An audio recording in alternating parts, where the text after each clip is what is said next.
welcome to the ICT Pulse podcast. I'm Michelle Marius, your host, and the editor and publisher of ICT Pulse, the online platform where we discuss ICT issues from a Caribbean perspective. For those in the know, and with respect to ICT, Saint Kitts and Nevis is considered one of the more progressive countries in the region. So today, we'll be speaking with Dr. Ricardo Neil, a published author, a senior information technology lecturer at the Clarence Fitzroy Bryant College, and the founder of the International Information Technology Academy of Excellence, both of which are in Saint Kitts. Thanks to Dr. Neil and his students, Saint Kitts and Nevis has been making a name for itself in the robotics field and as a leading hub for tech innovation in the Caribbean. So in our conversation with Dr. Neil, we discussed Team Saint Kitts' involvement in robotics and his biggest takeaways from participating in global robotics competitions, other areas and projects besides robotics that he and his students are focusing on, why Saint Kitts and Nevis has been able to step up its innovation game, and what other Caribbean countries can take away from the Saint Kitts experience and success, why Dr. Neil decided to write his own IT textbooks, and what are some of Dr. Neil's longer-term goals whilst at Clarence Fitzroy Bryant College. Enjoy. Dr. Neil, thank you for joining us. Thank you very much. It's a pleasure for me to be here. Okay, so Doc, congratulations to you and the team for the success achieved at the recently held robotics competition in Mexico City. I understand that Team Saint Kitts placed 36 out of 163 countries, and this was the country's second showing at the event. So first, tell us about the competition, the countries against which Saint Kitts competed, and just the whole experience. All right. There's a company called First Global, and First Global is the hosting company for the Robotics Olympics. And so what they did last year was to send out invitation to all the countries across the world, inviting them to come and compete. We got the invitation. We looked at the invitation, and a few discussions we had. Persons had said that we're not, it's not feasible for us to attend because we just started the whole robotics research. And so, as usual, we decided that we were going to take on the challenge, even though we weren't in that field like the other countries who would have participated. And the reason why I say that is because most of the countries who participate would have 10, 15 years, 5 years experience in that field. And we had just started the research. And so we decided, fine, we're going to take on the challenge.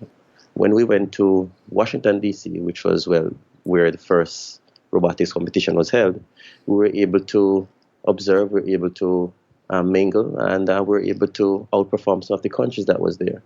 And just to name a few, we had Russia, we had Ukraine, we had China, we had South Korea, and a lot of countries in the Caribbean participated.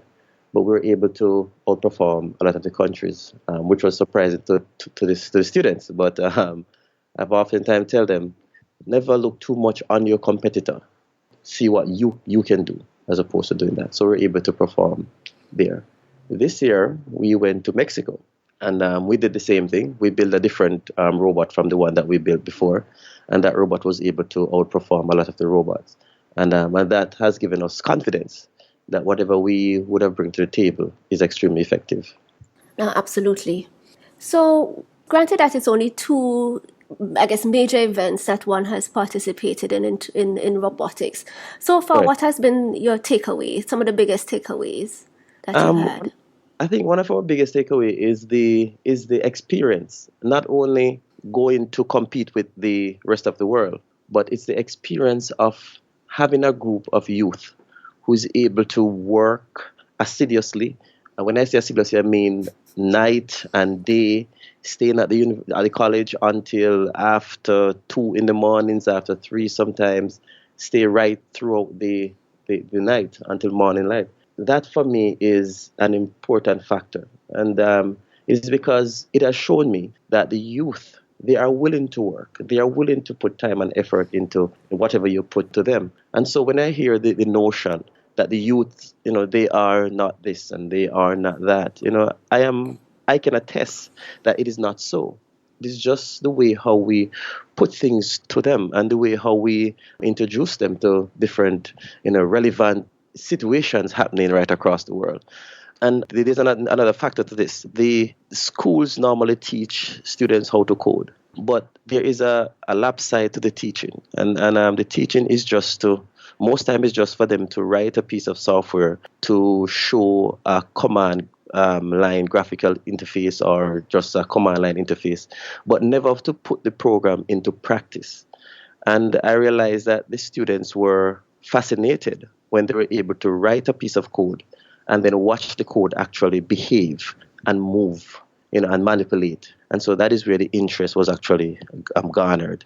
So if I was doing a research on the behavior of students throughout coding or software engineering, then I would have a conclusive result to say that this line of putting students into the realm of having them writing codes and then seeing that code operate is something that we should be focusing on in the region. Understood. Because it also led me to wonder, why decide to focus on robotics? I mean, there are other areas that one could have looked at, or to say that to pursue, and it requires a lot of specialist skills, intensive training, and I was intrigued by the fact that one chose robotics. Yeah, and that's the main reason. I wanted the students to actually see codes to behave. And when you look at the universities today, most of the universities, Yale, Harvard, MIT, Boston, Dynamic, realize that those institutions are in the know-how in terms of they are researching robotics, they are involved in having codes behave in a particular way, whether we're talking about an app or just a website or just a GPS system. The fundamental principle behind it is to have codes behave how you want it to actually behave. And so we feel, we felt that, and I say we as in me and the dean for the division, that putting students into the path or put them on the path to actually see code, not as how they would have seen it in the high school, see code as a behavioral piece of equipment, that would actually change the whole spur. And that is one of the main reasons why we looked at robotics. And also robotics is fun. Indeed. And I guess one of the things, and you've said it, you can put the code in and you will see a result. It's either it's going to work or it's not going to work. So they can tinker and try and figure out how best to get the robot to do what they would like. And as a result of us moving into that realm in Saint Kitts here, looking at robotics. And when we say robotics, I must also explain that there are two kinds of robotic research that we're doing currently. We're doing one which is called the humanoid robot, and we do the normal one that you'd have seen when we're at the event. The humanoid robot is a more precise robot in terms of behavior and in terms of what it should do. So that aspect of it would have drawn students into the IT program. Because when I just got to the college and I started to do my research there, I only met about 12 students. And now we have 50-something students. I think it's 50-something students. And in terms of females, we have an increase of females in the IT program. And that is primarily because, and I have to say that, because that is something that we value, that is important to us, because in the past it was dubbed that IT is a male-dominated field, even though it is not said. You actually see it. You can see that it's just male. You go to an ITC center, you go to a bank, and you ask about the IT. You ask for the IT manager. Most times it's a male.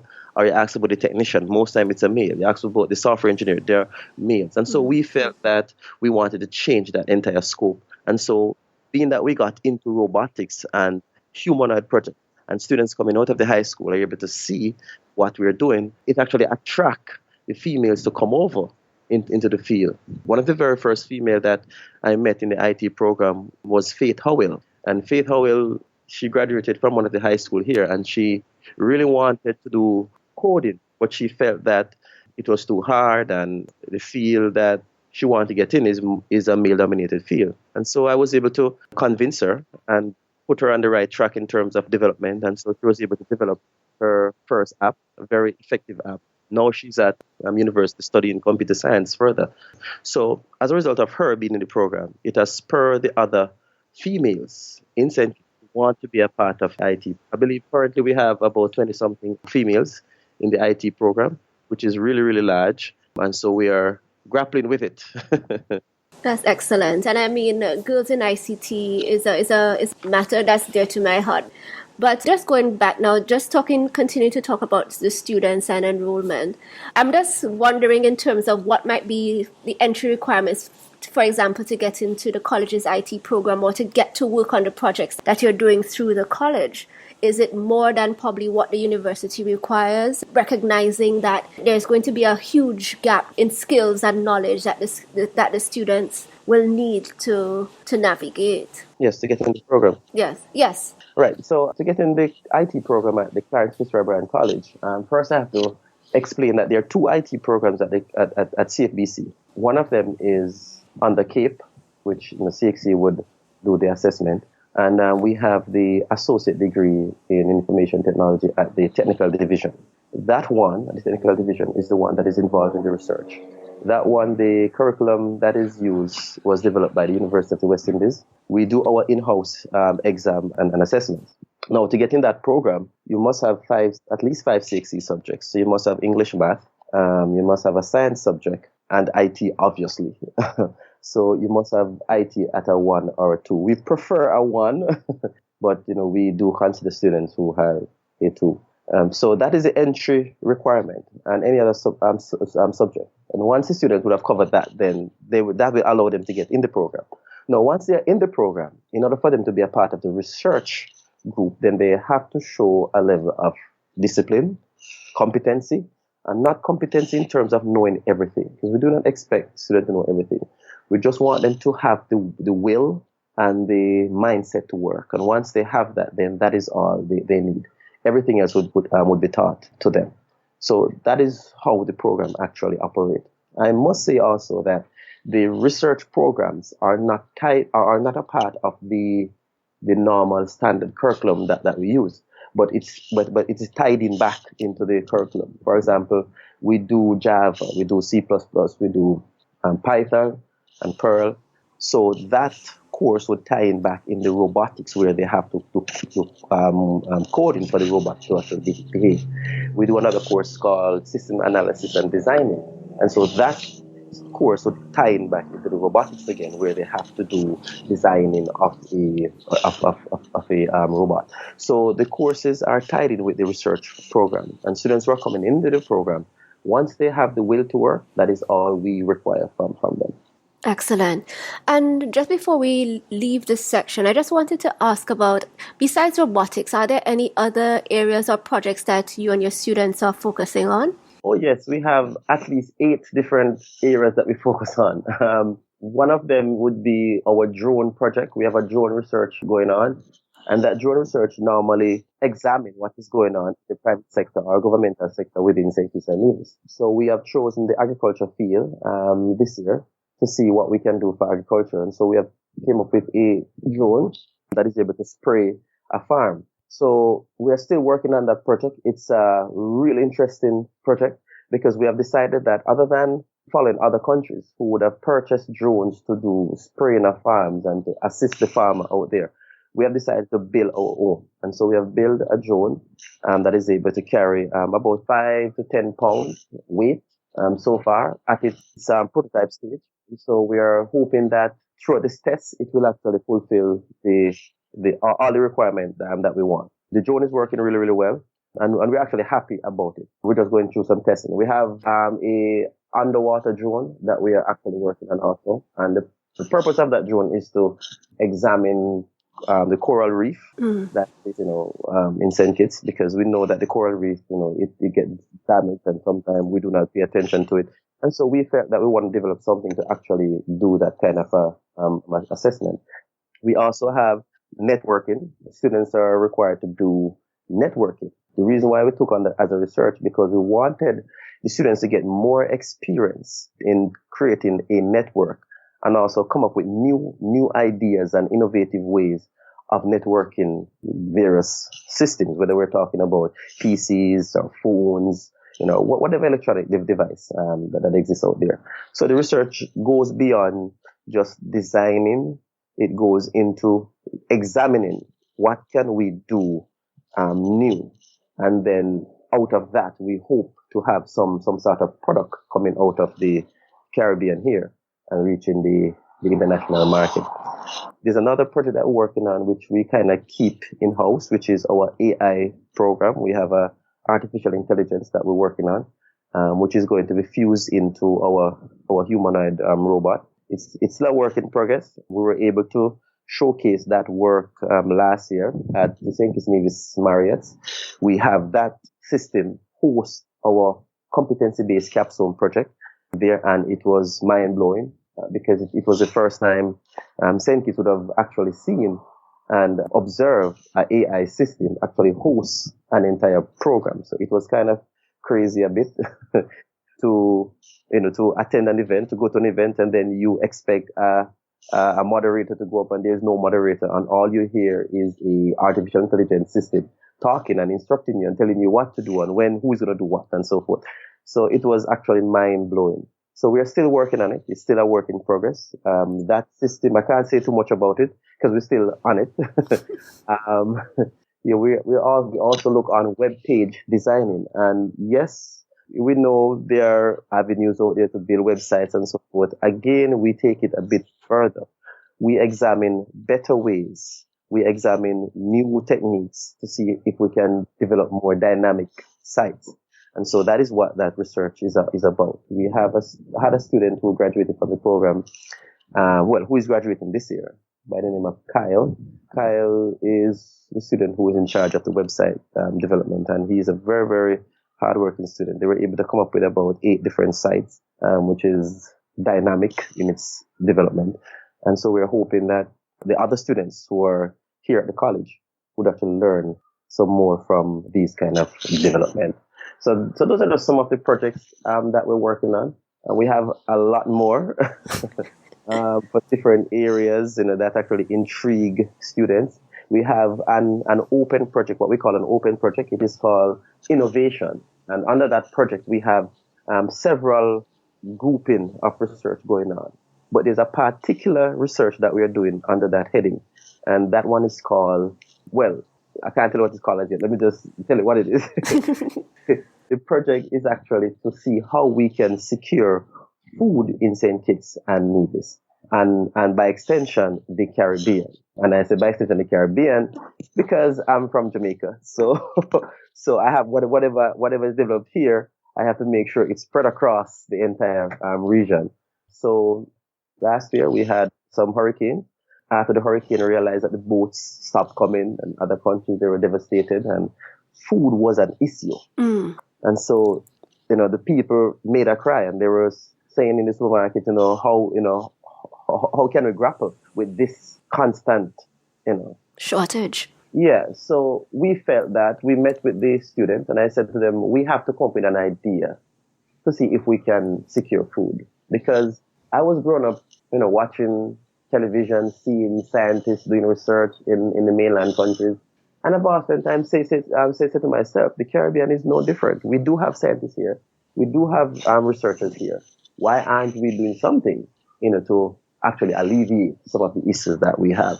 So that is one research that we're working on. We have a presentation to make to ECCB, Eastern Caribbean Central Bank. Right.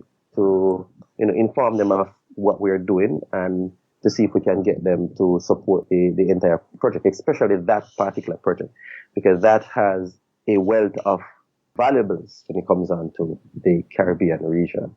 And right across the Caribbean region, we do not have no way to secure our food, to protect our food. Yes, we have a few persons who have their little things set up, but from the governmental perspective, there's nothing to say, okay, if something should happen, where do we secure food? And if you secure the food, how long can it last?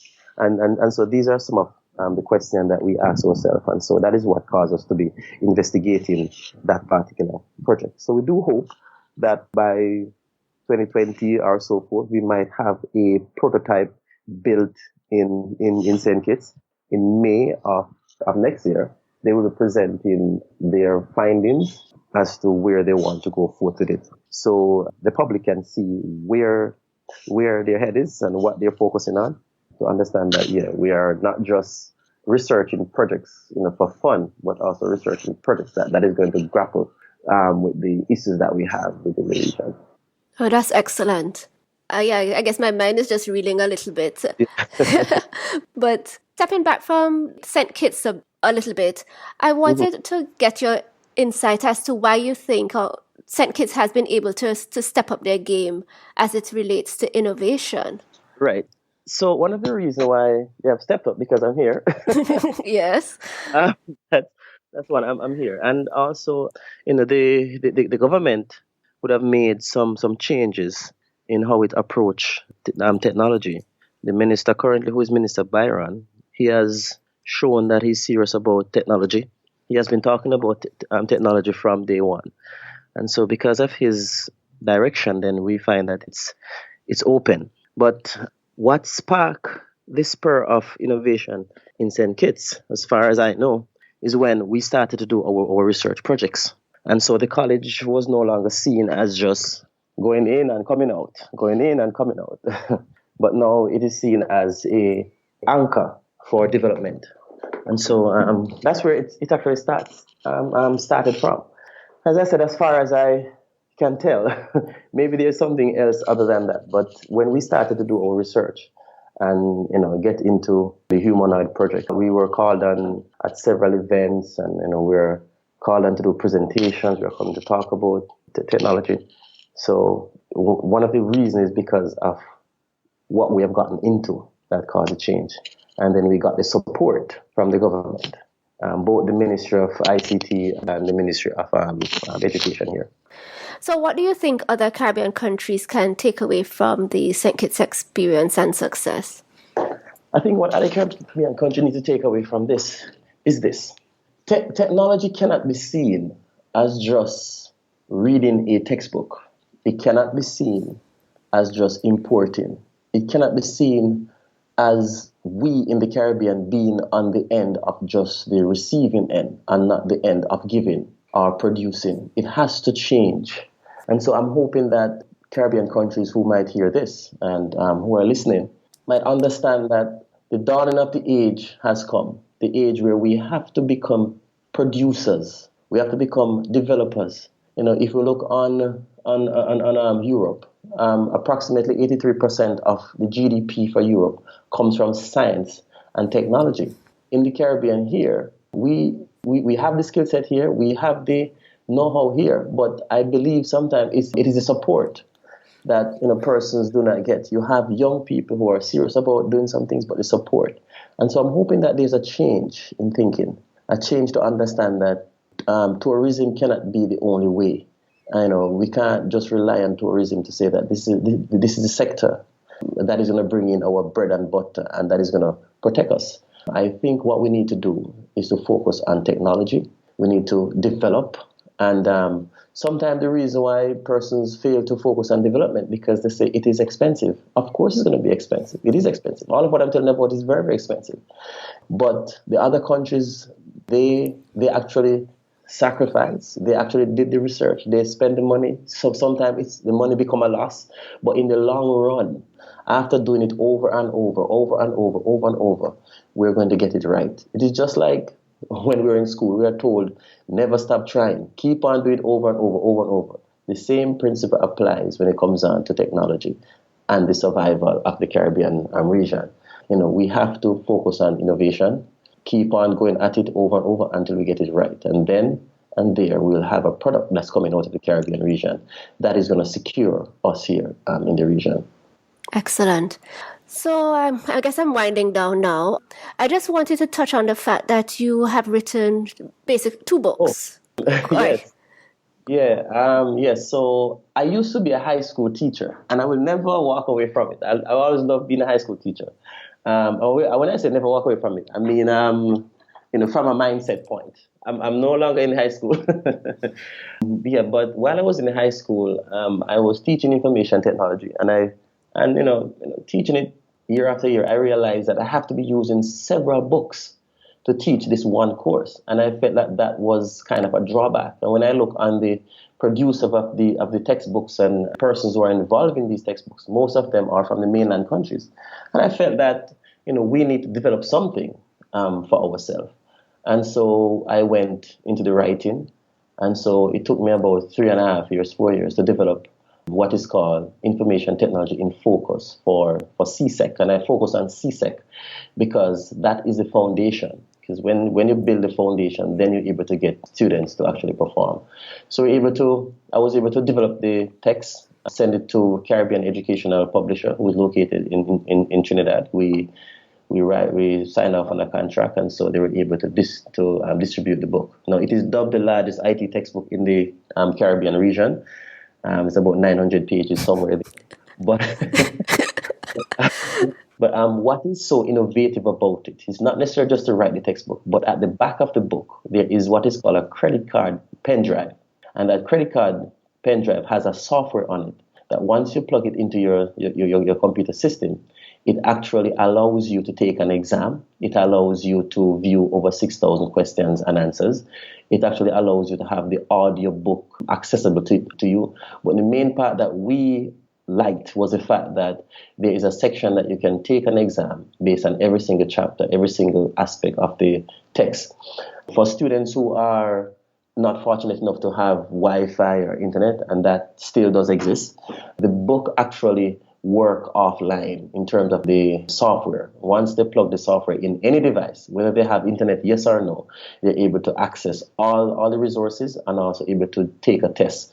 So we spent a lot of time developing that because we felt that we had to reach persons who are less fortunate and persons who are fortunate and persons who are not so fortunate. So that is the textbook there. It is currently in about 14 Caribbean countries being used. In Saint Kitts here also. I was able to develop the very first one. The one I'm talking about was the current one. The very first one is an algorithm workbook. And that was developed because I realized students was failing the programming part of their exam. When we checked the records that CXC would actually publish, we realized that the students were failing programming horribly. And so what I did, I kind of did an investigation to find out why, and I realized that it was practice, among other things, but practice was the main thing. And so we developed an algorithm workbook that carries about 300 to 200 questions and possible answers and ways how to write programs easy. And so that was actually published by CEP also. So that textbook is also in about 14 Caribbean countries. It has been a success. It is working.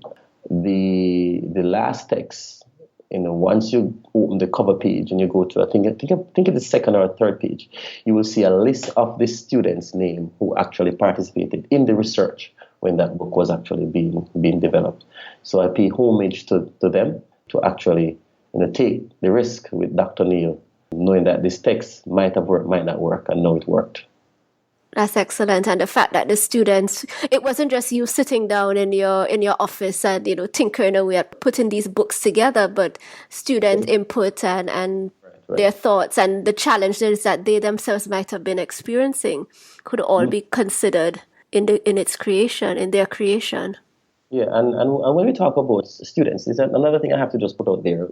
We're not talking about students who are just the top students. And sometimes when a person mentions students, they're talking about the top students. We're not talking about top students. We're talking about a mixture of those who have even reading difficulties, right up to students who are performing at their highest. And so I had the whole group, and it was out of that group the book came. So the book is designed for both groups, whether you are a top performer or you are a performer who is slower, or you take a longer time to get data. We have designed the textbook for them. So they are listed in the book, and I'm proud of them even up until this very day. I'm no longer in the high school system, but I'm still proud of them. And I mean, I'm sure their involvement in that work with you would have certainly boosted their own confidence. Just in terms of letting them know that they are valued and their opinion is valued. And even though some of them did not end up in IT as their career path, because I oftentimes say to the students here in Saint Kitts that you do not know where you're going to end up, and you might have your focus on business and end up in IT. You might be in IT and end up in business. But the thing about IT is that it affects every single industry. It's all over. And so once you're in IT, you're going to find that wherever you go from here, IT is going to be required. And so these students would have done their part and make us proud here. And their opinion, as I said before, was really, really, really, really valuable in the development of that text. And just my last question, but I'm almost, based on all of the projects that you have going on and all the things that you've been doing, I almost wonder what else is left for you to do. So are there any specific goals that you'd like to accomplish while you are working at the college? We actually want to complete the humanoid project. That project is actually geared towards looking at prosthetics within the Caribbean region, developing prosthetics at a cheaper cost and by using 3D printing. And so that is the end goal for that project. Also for that project, we want to be able to completely build the humanoid project where it can walk and behave like humans do. And I know when I speak of this, I know persons are out there saying, "Oh, the Caribbeans begin to build machines now." But no, we have a split in terms of belief where robotics is concerned. There are those who believe that robots are going to take over the world. There are those who believe that robots is here to aid. I feel that in the Caribbean here, we need to be on both sides, practically operating and seeing how these things work. So that's the end goal for the robotics project.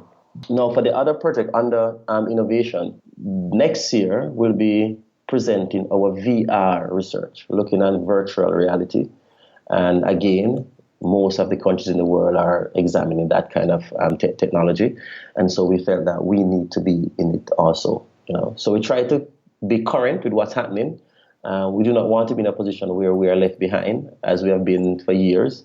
And so VR technology is what is happening now. And so we're going to look into that technology. So hopefully if I see you next year in Saint Kitts, then you get a preview of what the VR that we're looking at here. No, I look forward to that. Also, the long-term goal for the students here, and I have to make mention of this. My apologies, I'm a lecturer, so I keep on talking on and on. But the students, normally when the students complete the IT program, they are sent on internship, and so they are, most of them would get employment. No, Saint Kitts is a small place. Saint Kitts and Nevis is very small. And so over time, you find that there is a saturation sometimes in various companies. So what we have done, we have required that students begin to examine online businesses as opposed to just finish college and then go and work for somebody for the rest of their life. We encourage them to start their businesses. So under a course that is called Introduction to Web Page Design, one of the assignments is for them to design a website that they feel that will generate income within Saint Kitts and Nevis. And that site would have to be something that is realistic, not something that is made up. So that is the end goal for our program, to ensure that students are able to become entrepreneur within IT, being that the online market is very broad and there's no limit to the online market. And so having them tap into the online market is going to make it better for the Caribbean and the region, and help them to think outside of the box. Too many times we have students come in the program and they're just thinking within the box. And even within the country, both in government and private sector, persons think within the box. And then when you're able to show them outside of the box, that is when they begin to grapple with the fact that we can actually, produce and, gain, much more revenue than just thinking within the region. Absolutely. Yes. Okay, thank you so much, Dr. Neil. This has been incredibly enlightening. I trust that the listeners will also become inspired by what you and your team are doing in Saint Kitts. I do hope so. Okay, thanks again. All right, thank you very much. That's it for today's episode. Thank you so much for listening to the ICT Pulse podcast. You can find links to some of the things we talked about on our website, ict-pulse.com. If you like this episode, please show your support by leaving us a review on iTunes, as it will help others find the show. You can email us at info@ict-pulse.com or drop us a note on our Facebook page, facebook.com/ICT Pulse, or via Twitter @ICT Pulse. We hope you'll join us again for our next episode. Take care.